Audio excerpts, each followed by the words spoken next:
वार्तालाप प्रारंभ किया है कि किस प्रकार से डॉक्टर APJ अब्दुल कलाम की मुलाकात रामकृष्ण आश्रम राजकोट में हुई थी। सबसे पहले वे रामकृष्ण आश्रम राजकोट में आए थे 25 दिसंबर 2001 को, और यही मेरी पहली मुलाकात थी उनके साथ।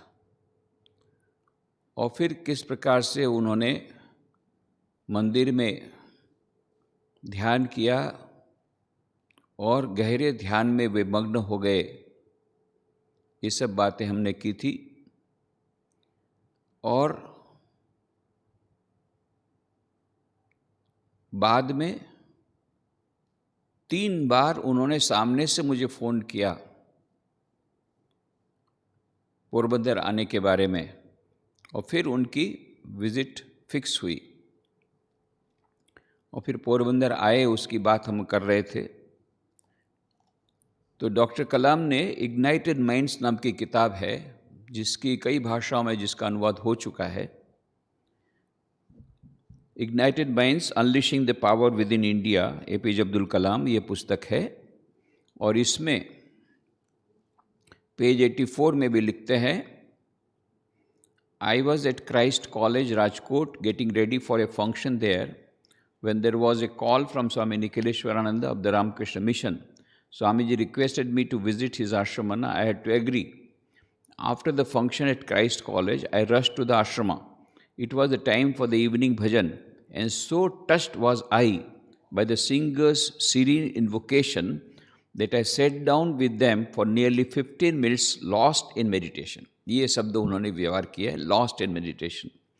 Here too, I felt the same vibrations as I did while meditating at Swami Vivekanand Hall, Porbandar, the birthplace of Mahatma Gandhi. इसकी बात अभी हम लोग करेंगे।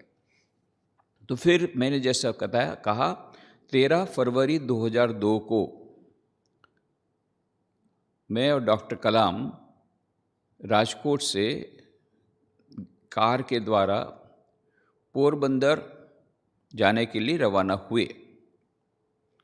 तो सामने ड्राइवर था और ड्राइवर के पास में उनका बॉडीगार्ड था।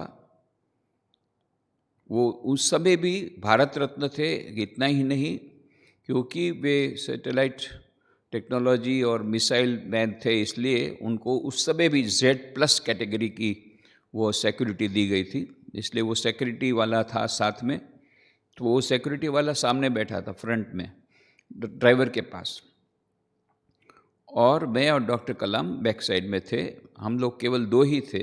वो एक सुनहरा अवसर था जिसमें 3 घंटा मुझे मिल गया डॉक्टर कलाम के साथ बातचीत करने का।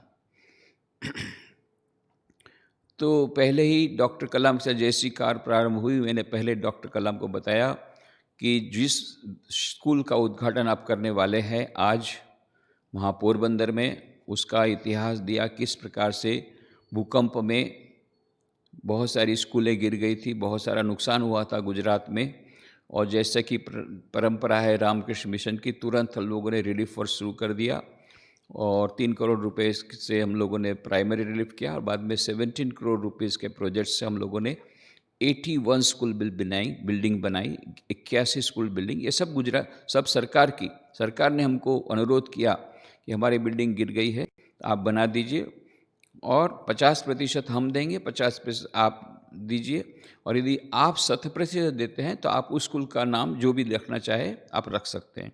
तो हमने 81 स्कूल बिल्डिंग का कंस्ट्रक्शन में हमने कोई भी पैसा नहीं लिया। इसके कारण 3 महीने में 4 महीने में हमने स्कूल बनाना हमने कंप्लीट करके हैंडओवर करना शुरू कर दिया, जबकि जिन लोगों ने पैसा लिया था उनका सैंक्शन होते होते ही 1 साल लग गया। तो हमने बहुत वाइज डिसीजन लिया। सभी 81 स्कूल बिल्डिंग का नाम हुआ विवेकानंद विद्या मंदिर। तो ये मैंने ये सब बात बताई कि किस प्रकार से राहत कार्य के भाग के रूप में ये स्कूल का कंस्ट्रक्शन हुआ है, जिसका आप उद्घाटन करेंगे। फिर रामकृष्ण मिशन के बारे में थोड़ा बताया, रामकृष्ण मिशन पोरबंदर के बारे में बताया, किस प्रकार से स्वामी विवेकानंद परिव्राजक अवस्था में सारे गुजरात में, सारे भारत में उन्होंने परिभ्रमण किया। उसका सबसे बड़ा अंश उन्होंने गुजरात में बिताया, और उसका सबसे बड़ा अंश उन्होंने पोरबंदर में बिताया। और जिस मकान में स्वामी रहे थे वही मकान गुजरात सरकार ने 12 जनवरी 97 को दे दिया मेमोरियल बनाने के लिए, सेम बंगलो, और उसको हमने रिनोवेट किया है विदाउट एनी ऑल्ट्रेशन, केवल उसको स्ट्रेंथन किया है। ये सब बात मैंने बताई कि same house where Swami Vivekananda stayed as the guest of the then administrator Shankar Pandurang Pandit, और यहीं पर उन्होंने फ्रेंच भाषा सीखी, यहीं पर पाणिनि का अभ्यास किया, यहीं पर उन्होंने बहुत सारी पुस्तकों का अध्ययन किया, संस्कृत का अध्ययन किया, फ्रेंच भाषा सीखे, और शंकर पांडुरंग पंडित को अथर्ववेद के ट्रांसलेशन में मदद की।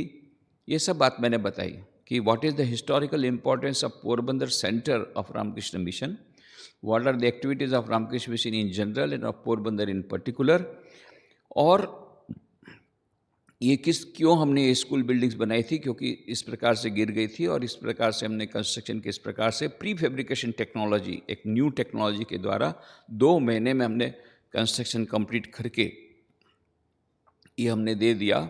ये सब बातें मैंने बताई। फिर उन्होंने कहा, स्वामी जी थोड़ा स्वामी विवेकानंद के कुछ इंस्पायरिंग इंसिडेंट के बारे में बताइए, प्रेरणादायी कुछ घटनाओं के बारे में मुझे बताइए। ऐसा सामने से उन्होंने पूछा। तो फिर मैंने बताया कि देखिए, स्वामी विवेकानंद शिकागो विश्व धर्म सभा में गए थे, और किस प्रकार से उन्होंने sisters and brothers of America कहा था, और 2 मिनट तक तालियां बजी थी, और वो बहुत ही फेमस उन्होंने प्रवचन दिया था। ये सब तो आपको मालूम है? हाँ, वो तो मालूम है। तो मतलब उसी दिन, जिस दिन वो प्रख्यात हुए, उसके 1 दिन पहले वो वहाँ पर 2 दिन पहले 9 सितंबर को एक बॉक्स कार में रेलवे स्टेशन में उनको शरण लेनी पड़ी थी, और इतनी दयनीय उनकी स्थिति थी, और वे ही 2 दिन के भीतर में विश्व प्रसिद्ध हो गए अपने लेक्चर के द्वारा। ये भी आपको मालूम होगा। परंतु जिस दिन विश्व प्रसिद्ध हुए, बड़े बड़े समाचार पत्रों ने उनकी भूरी भूरी प्रशंसा की, ये सब आपने सुना होगा।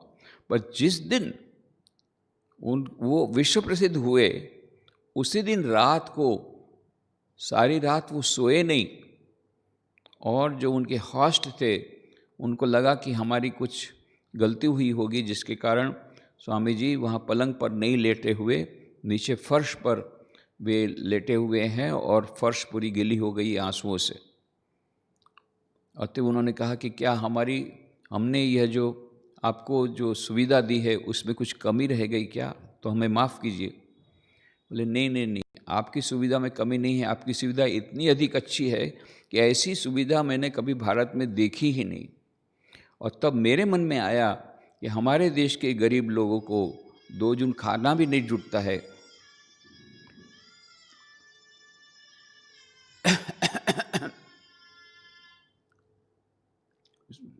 वॉल्यूम को 0 करो।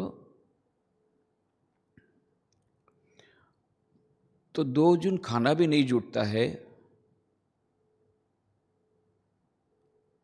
और यहाँ पर आप लोग इतने लग्जरियस आरामदायक जीवन व्यतीत कर रहे हैं। यह सब देख कर के मेरे मन में मेरे देशवासियों की याद हो आई, उनकी गरीब स्थिति की याद हो आई, इसलिए मैं रो रहा हूँ। तो ये डॉक्टर कलाम को पता ही नहीं था। तो उसके बाद में और भी कुछ घटनाओं का जिक्र किया, किस प्रकार से स्वामी विवेकानंद परिव्राजक अवस्था में हिमालय में जा रहे थे, तो अल्मोड़ा में जा रहे थे। अल्मोड़ा के कुछ पहुँचने ही वाले थे, उसके पहले कुछ दिनों से उन्होंने खाया नहीं था, भिक्षा में कुछ मिला नहीं था। उस समय वो पैसे का स्पर्श नहीं करते थे, जैसा मैंने बताया था पहले। तो स्वामी अखंडानंद जी महाराज थे, तो इतने दुर्बल हो गए, इतने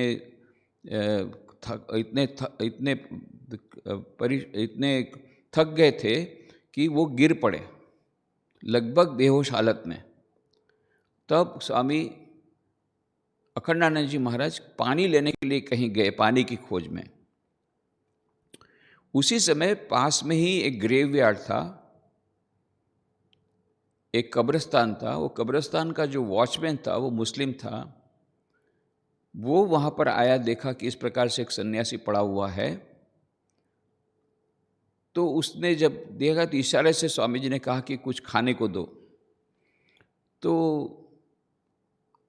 जो दौड़ करके अपने झोपड़ी में गया, वहाँ पर ग्रेवयार्ड में जो झोपड़ी में रहता था वो, और वहाँ पर दूसरा कुछ तो था नहीं खाने को उसके पास, तो एक ककड़ी थी। वो ककड़ी वो लेकर के दौड़ करके आया और ककड़ी उनके हाथ में दी। तो स्वामी जी के उस समय इतनी दयनीय स्थिति थी कि वो इस प्रकार से हाथ उठा करके खुद खाते, इतनी भी शक्ति उनमें नहीं थी। तो उन्होंने इशारे से कहा तुम ही खिला दो। तो इसने कहा कि पर मैं तो मुसलमान हूँ। तो स्वामी जी ने कहा कि क्या हो गया, तो क्या तुम मेरे भाई नहीं हो? फिर तब उसने वो ककड़ी खिलाई। बाद में 1897 में जब स्वामी विवेकानंद विश्व प्रसिद्ध होकर के भारत वापस लौटे, सब जगह उनका भव्य स्वागत हुआ। अल्मोड़ा में भव्य स्वागत हुआ, बहुत बड़ी पब्लिक मीटिंग चल रही थी। वहाँ स्वामी जी ने उस मुसलमान को देखा, उस वॉचमैन को, और तुरंत उन्होंने सब लोगों को बुला रहे, देखो ये मैं पहली बार जब अल्मोड़ा आया तब मैं बस मरने ही वाला था क्षुधा के कारण, इसने मेरी जान नहीं बचाई होती तो मैं आज मर गया होता, आज यहाँ नहीं रहता। ये इसने मेरी जान बचाई है ककड़ी दे करके। ऐसा करके उसका सम्मान किया सबके सामने, उसको ये करवाया। तो ये वो भूले नहीं थे उसको। वो आदमी तो बेचारा एकदम कोने में खड़ा था कि इतने बड़े महान स्वामी जी, शायद उसको तो याद भी नहीं होगा कि ये वही स्वामी जी है, पर एक बहुत बड़े स्वामी जी का बहुत बड़ा सम्मान हो रहा है, इतना ही सुना होगा। पर ये वही स्वामी जी जिसकी जान उन्होंने बचाई, वो तो जानता नहीं होगा। तो ये सब ऐसी कई घटनाएं मैंने बताई स्वामी जी के बारे में जो उनको पता नहीं थी। इसके पहले वो हालांकि कुछ 1-2-3 बार मद्रास मठ में गए थे, चेन्नई के मठ में, और कुछ गॉस्पेल भी कुछ पढ़ी थी, वचनामृत, कथामृत जो वो बोलते हैं गुजराती में, हिंदी में बोलते हैं वचनामृत, इंग्लिश में बोलते हैं गॉस्पेल ऑफ श्री रामकृष्ण, ये भी उन्होंने कुछ पढ़ा हुआ था। और हैदराबाद में भी वो रंगनाथन जी महाराज से मिले हुए थे, उनके 1-2 लेक्चर भी उन्होंने अटेंड किए हुए थे, पर इतना अधिक वो सब जानते नहीं थे गहन अध्ययन। तो जब ये स्वामी विवेकानंद की ये सब घटनाएं जब सुनी तो वे बहुत ही प्रसन्न हो गए। फिर मैंने पूछा why you are so eager to learn about Swami Vivekananda. उन्होंने बहुत ही सुंदर उत्तर दिया। उन्होंने कहा Swami ji, I think Swami Vivekananda is a rare saint who converted religion into practical spirituality। कहा स्वामी जी, मैं स्वामी विवेकानंद को इसलिए ज़्यादा सम्मान देता हूँ क्योंकि वो एक ऐसे विरल संत हैं जिन्होंने धर्म को व्यावहारिक स्वरूप प्रदान किया। व्यावहारिक स्वरूप प्रदान किया कैसे?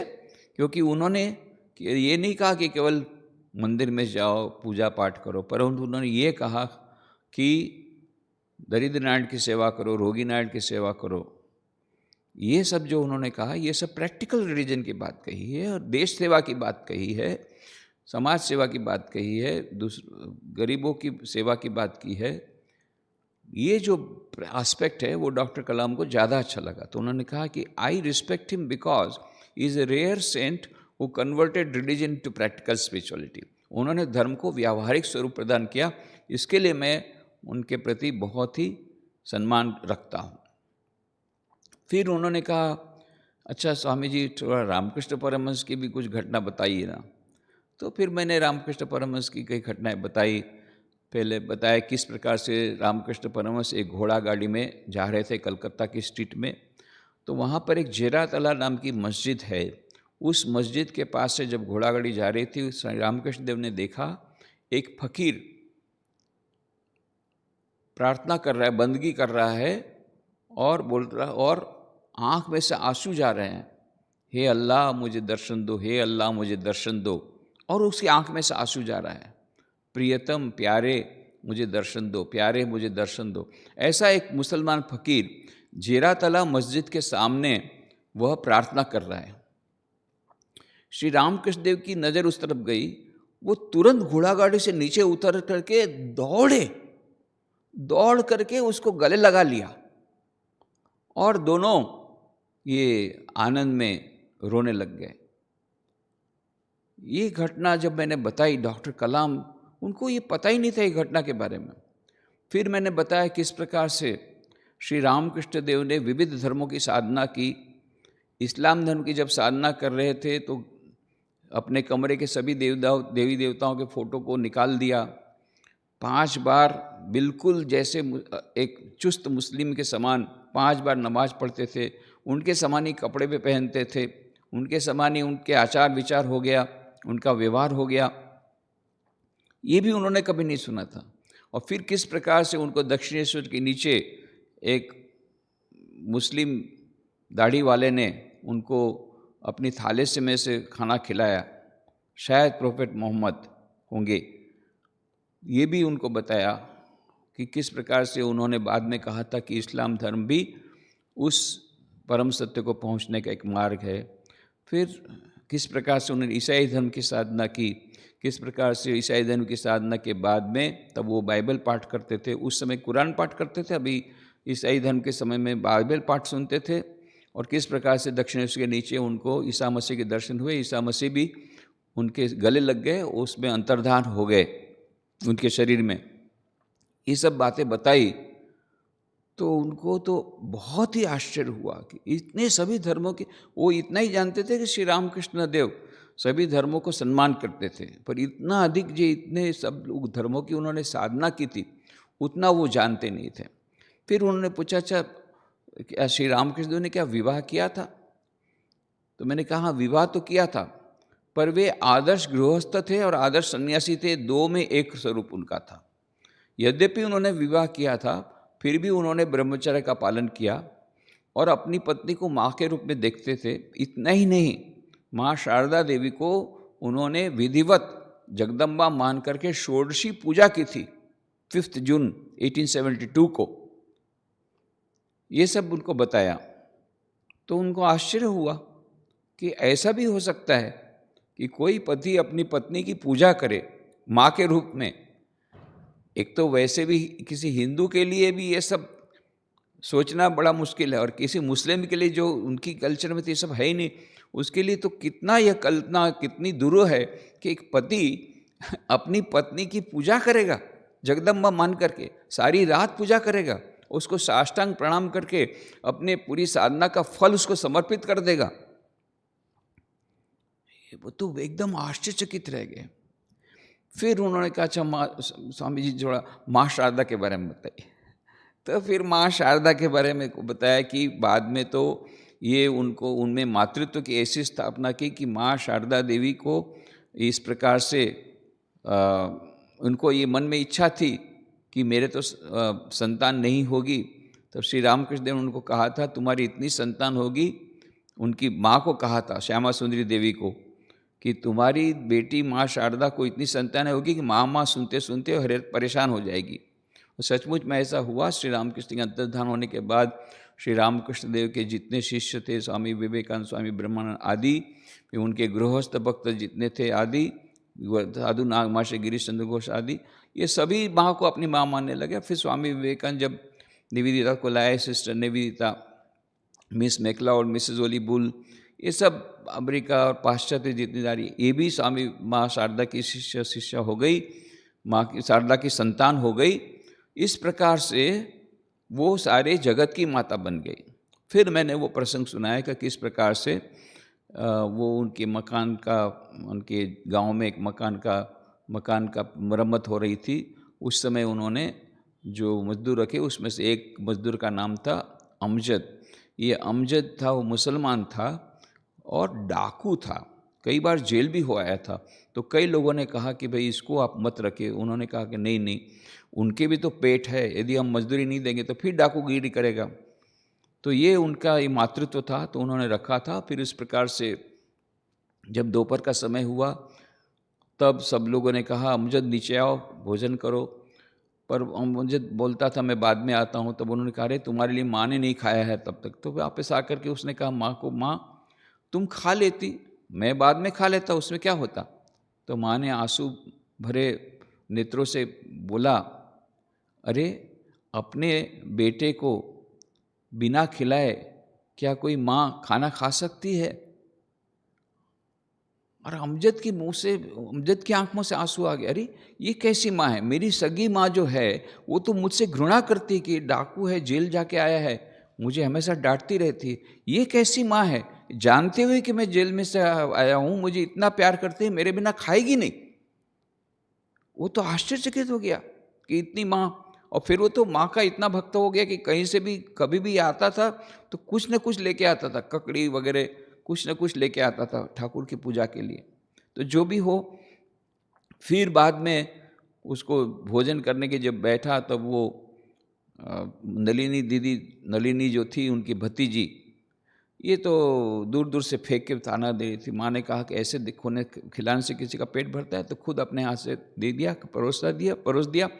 फिर जब खाना भोजन समाप्त हुआ, वो जूठी पत्तल उठा तो माँ ने कहा, बेटा रहने दे, उसके लिए दूसरे लोग हैं, तू हाथ धोने के लिए जा। अमजद हाथ धोने गया और माँ ने जूठी पत्तल उठा दी। और फिर नलिनी दीदी, बुआ तेरी तो जात चली गई, तेरी जात चली गई, ऐसा करके चिल्लाने लग गए। माँ ने कहा डांट करके, चुप रह, अपने खुद के पुत्र की झूठी पत्तल उठाने से किसी माँ की जात चली जाती है क्या? जैसे शरत मेरा लड़का है ऐसे ही अमजद भी मेरा लड़का है। शरत माने स्वामी शारदानंद जी, रामकृष्ण मिशन के first general secretary, Shri Ramakrishna के अंतरंग पार्षद, स्वामी विवेकानंद के गुरु भाई, फर्स्ट जनरल सेक्रेटरी कहाँ स्वामी शारदानंद जी, जिनको अपना भारवाहक समझती थी माँ शारदा, उनके ऊपर ही सब उनका भार था। स्वामी शारदानंद जी ने उनके लिए मकान बना दिया, उद्बोधन भवन। स्वामी शारदानंद जी उनको देखा करते थे।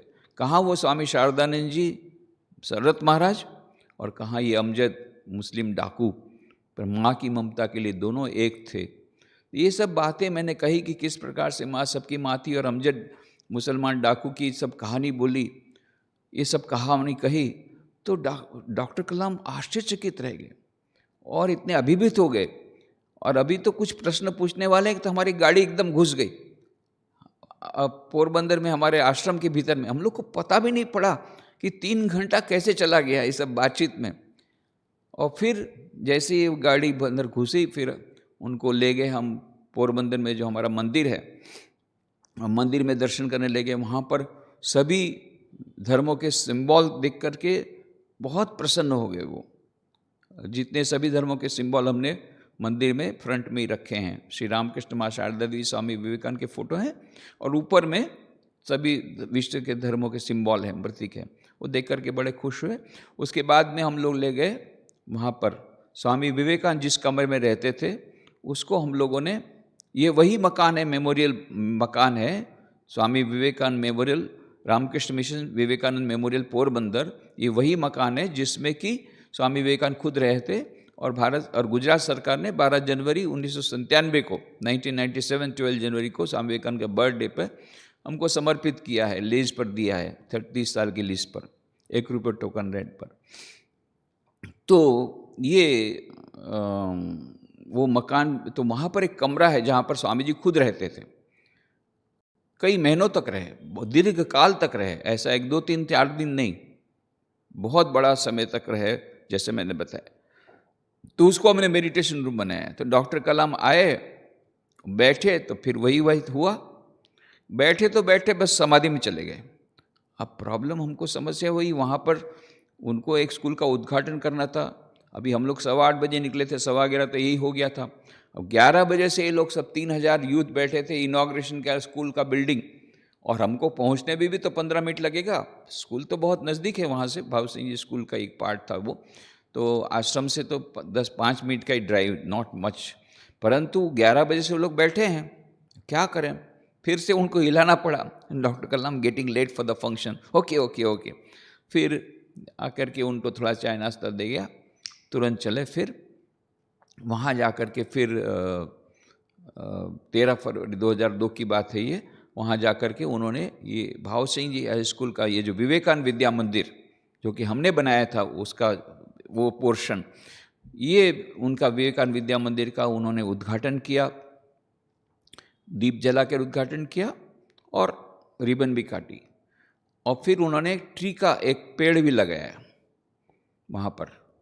और इतना करने के बाद में फिर वो चारों ओर उन्होंने भ्रमण किया, स्कूल बिल्डिंग का मुआयना किया, उसके बाद में फिर स्टेज पर आए और ये 3000 युवक सब स्कूल के कॉलेज के बच्चे थे, अरे उठ करके जोरदार एकदम ताली बजाने लग गए। फिर डॉक्टर कलाम ने मैंने इंट्रोडक्शन दिया, तो मैंने इंट्रोडक्शन हिंदी में दिया क्योंकि वो गुजराती, मैंने सोचा कि वो गुजराती में बोलूँगा तो उनको समझ में नहीं आएगा। हालांकि बाद में पता पड़ा उनका हिंदी भी उतना ही अच्छा था जितना कि गुजराती वो इंग्लिश ही ज़्यादा जाते, और इंग्लिश में मैं बोलता तो सब ऑडियंस को पता नहीं लगता। तो उस बाद में तो उन्होंने जो स्पीच दी उन्होंने इंग्लिश में दी। उन्होंने ये भी कहा कि स्वामी निखिलेश्वरानंद जी ने बहुत सुंदर हिंदी में प्रवचन दिया, मैं भी उतनी सुंदर तमिल में प्रवचन दे सकता हूँ, पर आप लोग तमिल में समझेंगे नहीं, इसलिए मैं इंग्लिश में दूंगा और मैं स्वामी जी को बोलूँगा वो गुजराती में आपको ट्रांसलेट करके बोलेंगे। तो इस प्रकार से बाद में मुझे ट्रांसलेट किया। तो बहुत ही अच्छी उन्होंने स्पीच दी, तो उसके बारे में हम लोग कल बात करेंगे, कितनी अच्छी उनकी जो बातें बताई थी, बहुत ही अच्छी बातें, और इसके बारे में कल बात करेंगे। आज यहाँ समाप्त करें। ओम शांति शांति।